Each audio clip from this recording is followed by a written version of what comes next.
area, clear out the bad people, stay there, hold it, build an economic and political system that makes progress so that people can lead normal lives. That's what we're trying to do, and that's what we're having some success in doing.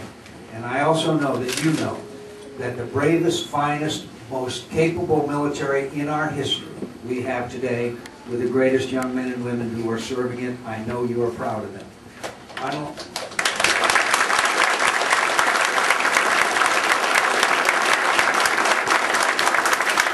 So, I believe that we can succeed. But I also want to point out to you the intellectual dishonesty associated with what some Republicans and my Democrat friends are trying to do. They are trying to set a date for a mandatory withdrawal from Iraq. My friends, if you think that we are wasting lives in Iraq, if you think that we should stop this, then as members of the Congress, then you have the constitutional authority to cut off funds. The Constitution of the United States says that Congress can declare war and fund wars. Now the Vietnam War, for better or for worse, and it's a matter of history, they cut off funds in the Vietnam War because they wanted out. So how can you intellectually justify staying another 18 months if you think that this mission is not going to succeed and doomed to failure and is going to cost more lives? How in the world do you justify that intellectually or honestly to your fellow citizens? I respect, there was a couple of members of the House of Representatives that voted against this because they wanted out immediately. At least I respect that position. I cannot tell you I respect a position that says we support the troops, but the mission they're going on is going to fail, and we don't believe you should go, but we support you. Well, I don't know how you do that. So finally, could I just remind you that this partisanship has gotten so bad that we've forgotten one fundamental fact. Presidents don't lose wars. Political parties don't lose wars. Nations lose wars, and when nations lose wars, nations suffer the consequences. We, Republican and Democrats, should sit down together and work out a way that give this new strategy and new general a chance to succeed, and at the same time set benchmarks that we expect to be achieved, and then make judgments in the intervening weeks and months that are ahead. And that seems to me the way that the American people would be satisfied that we are pursuing this conflict. But to just have endless debate on the floor of the House and the Senate on this issue is not helpful to the men and women who are fighting. Now, I'm constantly asked, how about the men and women? How does this impact their morale? My dear friends, these are professional young men and women. And when they're told to do a mission by their commander-in-chief, they shoulder their weapon and they go and do it. But I'm not sure how helpful this is over time for them to feel this kind of division amongst their elected representatives. So I'd be glad to talk more with you about this issue, but I do believe that we are showing some signs of success, and I believe we can succeed. Now let me talk to you briefly about climate change. In the year 2000, when I traveled this state and had town hall meetings, a young person after young person would stand up and say, "Senator, what are you going to do about climate change?"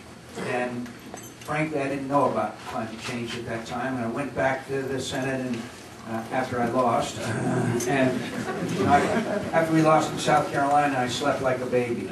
Sleep 2 hours, wake up and cry. Sleep 2 hours. And started studying this issue. My friends, I do agree with the majority of scientific opinion that climate change is taking place, and it's a result of human activity which generates greenhouse gases. I believe that that's the case. Now, I can't tell you how severe and where we are in that, but I really believe it.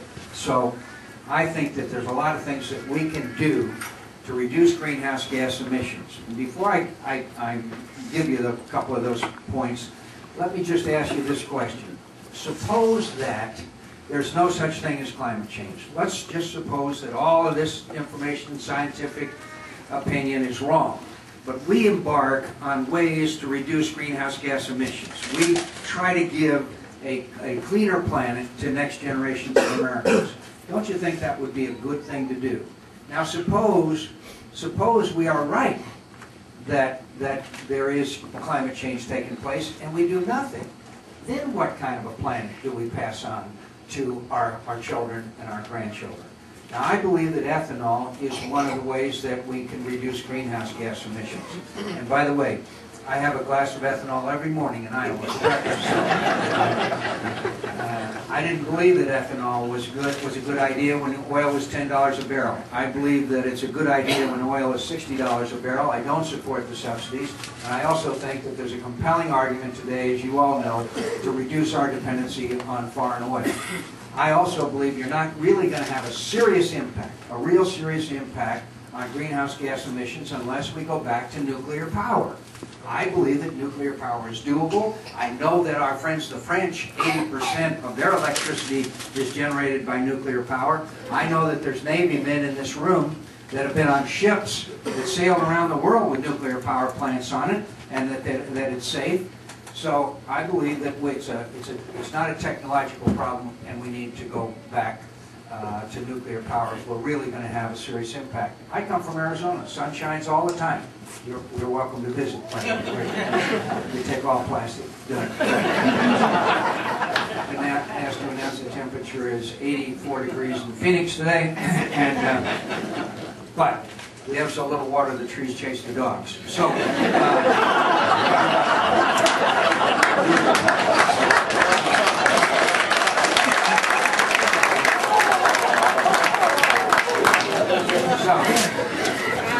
So we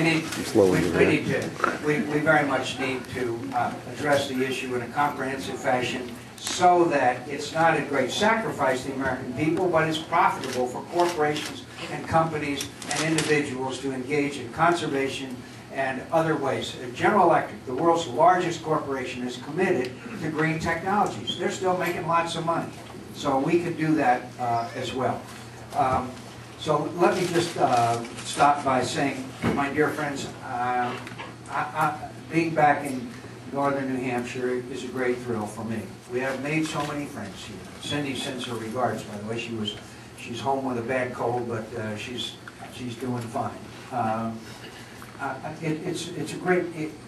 I can't tell you how wonderful it is to see old friends, to see new friends, and to go through this process again. It's the most enjoyable period of my life was coming to New Hampshire and spending those weeks and months and having the opportunity to meet the unique citizens of this state. I also want to emphasize to you, this is a new ball game. It's a new ball game. I got to come back as if I were starting all over from the beginning. Nobody that comes to this state had better take a single vote for granted. And so, starting all over, we were in town last weekend, and we'll be back and back and back and back.